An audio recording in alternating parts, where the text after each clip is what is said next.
Everyone, जय हिंद। प्रशांत sir है ना, इस सीरीज़ में आपका स्वागत है। मैं हूँ assistant commander doctor Prashant Jagtap, former central industrial security force and currently top educator on an academic platform for CPF assistant command examination, CDS and AFCAT examination preparations.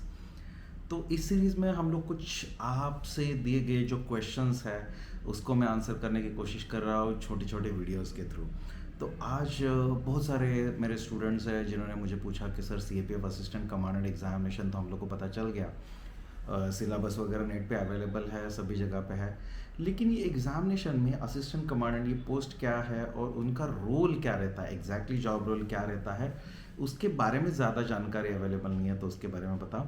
तो इस वीडियो में मैं आपको बताने वाला हूँ कि असिस्टेंट कमांडेंट क्या है और उनका जॉब रोल या जॉब डिस्क्रिप्शन क्या रहता है। तो बेसिकली दोस्तों, सेंट्रल आर्म पुलिस फोर्सेस जो है, BSF, CRPF, ITBP, SSB, CISF, तो इनमें क्या होता है, असिस्टेंट कमांडेंट एक गैजेटेड ऑफिसर रैंक है, equivalent to captain into Indian army, या अगर स्टेट पुलिस के साथ कंपेयर करें तो असिस्टेंट कमिश्नर ऑफ पुलिस या deputy superintendent of police equivalent ये रैंक है। तो ये क्लास 1 गैजेटेड रैंक है गवर्नमेंट ऑफ इंडिया का, मिनिस्ट्री ऑफ होम अफेयर्स का, जिनकी अपॉइंटिंग अथॉरिटी अल्टीमेटली प्रेसिडेंट रहते हैं। तो इसीलिए गैजेटेड होने की वजह से जिसका डायरेक्ट अपॉइंटमेंट होता है इस रैंक पे, तो उसका अपॉइंटमेंट यूपीएससी ये एग्जामिनेशन के थ्रू होता है। यूपीएससी ये रिकमेंडेशन बॉडी है, वो उनको रिकमेंड करती है।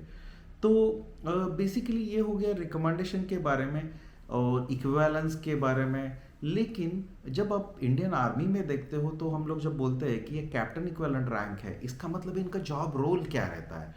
तो इंडियन आर्मी में जैसे कि आप जानते हैं कि फोर्सेस में क्या रहता है, फोर्सेस में बहुत ज़्यादा मैन पावर रहता है, ट्रेंड मैन पावर रहता है, आर्म्ड मैन पावर रहता है, जिनके पास वेपन वगैरह वगैरह वगैरह सारी चीज़ें रहती है। तो उसी तरह सेंट्रल पुलिस फोर्सेस में भी कंपनीज रहते हैं। तो असिस्टेंट कमांडेंट का job role being an assistant to commandant रहता है।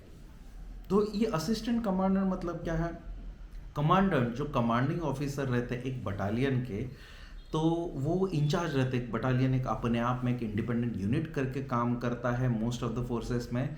तो असिस्टेंट कमांडेंट का जॉब रोल बटालियन में एक असिस्टेंट कमांडेंट को करने का काम रहता है। इसका मतलब है वो एक ऑफिसर है, तो इनके ऊपर दी गई सारी रिस्पॉन्सिबिलिटीज आपको की जानी चाहिए, आपसे एक्सपेक्टेड है करना। तो कमांडेंट जो महोदय होते हैं, कमांडिंग ऑफिसर जो है, सीओ भी बोला जाता है, उनको एक बटालियन रन करना रहता है, सारे उनके ऊपर दिए हुए रिस्पॉन्सिबिलिटीज करना रहता है। एक 1000-1500 का मैन फोर्स रहता है, मैन पावर रहता है, जिसको आपको कंट्रोल करना है एज अ कमांडिंग ऑफिसर।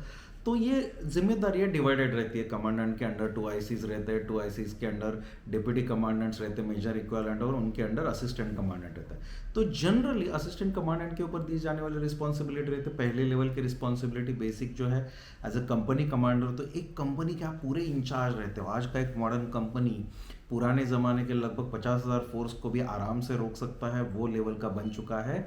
तो ये एक मॉडर्न कंपनी जो है, सीएपीएफ का कंपनी जनरली 130 से 150 के बीच वाला स्ट्रेंथ वाला आर्म मैन का एक कंपनी रहता है। उसकी पूरी जिम्मेदारी एज अ कंपनी कमांडर आपके ऊपर आती है। मैन पावर का ख्याल रखना, आपके अंडर जो सबऑर्डिनेट्स है उनको ऑर्डर देना, आपकी जो कंपनी है वो कोई भी ऑपरेशन रेडीनेस मेंटेन करना, उनका ट्रेनिंग मेंटेन करना, उनका जो ह्यूमन रिसोर्स मैनेजमेंट जो बोला जाता है, उनकी छुट्टियां देखना, उनका हेल्थ देखना, उनका डेली जो रेजिमेंटल एक्टिविटीज़ है उसको इंश्योर करना, पीटी परेड वो सारी चीज़ें ये करना, उनका बेयरिंग और आउटलुक वो कैसे दिखते हैं, कैसे यूनिफॉर्म पहनते हैं, ये सारी चीज़ें, और बेसिक डिसिप्लिनरीज एक्टिविटीज़ देखना, वो जो दिए गए टास्क सही समय पे कंप्लीट कर रहे कि नहीं देखना, और सिक्योरिटी का अरेंजमेंट देखना, उनका मेसिंग का अरेंजमेंट देखना, ये सब कुछ जिम्मेदारी अल्टीमेटली आपके ऊपर आती है। आपके जो सबऑर्डिनेट्स रहते हैं, इंस्पेक्टर्स रहते हैं, सब इंस्पेक्टर्स रहते हैं, उनके आप मेंटर, गाइड, मोटिवेटर रहते हो, उनको इंस्पायर करते रहना, उनकी जो छोटे छोटे प्रॉब्लम्स है, ज़रूरतें हैं, उनको समझना, उसको दूर करना। आपके कंपनी में कुछ लोग हैं, उनके कुछ ग्रीवेंसेस है, उनकी कुछ तकलीफ़ें हैं, तो आप एक फादर फिगर रहते हो आपके कंपनी के, तो वो सारी तकलीफ़ें दूर करना, उनसे बातें करना, उनके ग्रास रूट लेवल पे प्रॉब्लम सॉल्व करना और वो सभी लोगों को लीडरशिप प्रोवाइड करने का जिम्मेदारी भी आपका आता है, भले वो ऑपरेशनल लीडरशिप हो या भले वो टैक्टिकल लीडरशिप हो या अपने जगह पे उनके लिए वेलफेयर एक्टिविटीज़ करना हो।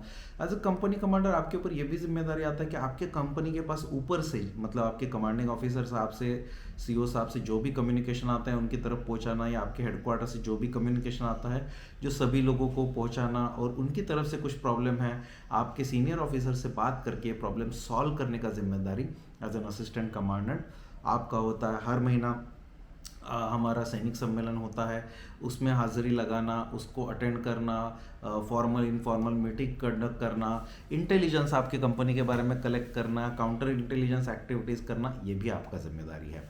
इसके साथ साथ आपके ऊपर और भी स्पेशली जिम्मेदारी दिया जा सकता है, जैसे कि आपके पास क्वार्टर मास्टर का चार्ज दिया जा सकता है, जिसमें सारा स्टोर जो है, एक बटालियन, आर्म फोर्सेस के बटालियन बहुत बड़े रहते हैं, उनके पास बहुत ज़्यादा सामान रहता है हर किसी का।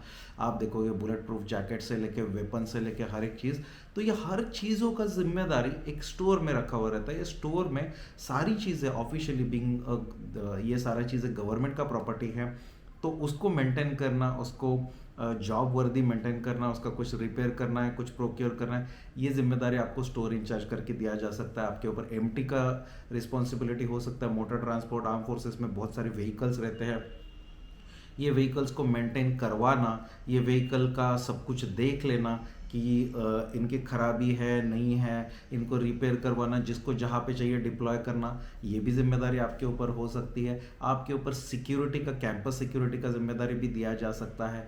आपके ऊपर इंटेलिजेंस का जिम्मेदारी भी दिया जा सकता है, इंटेलिजेंस ऑफिसर करके।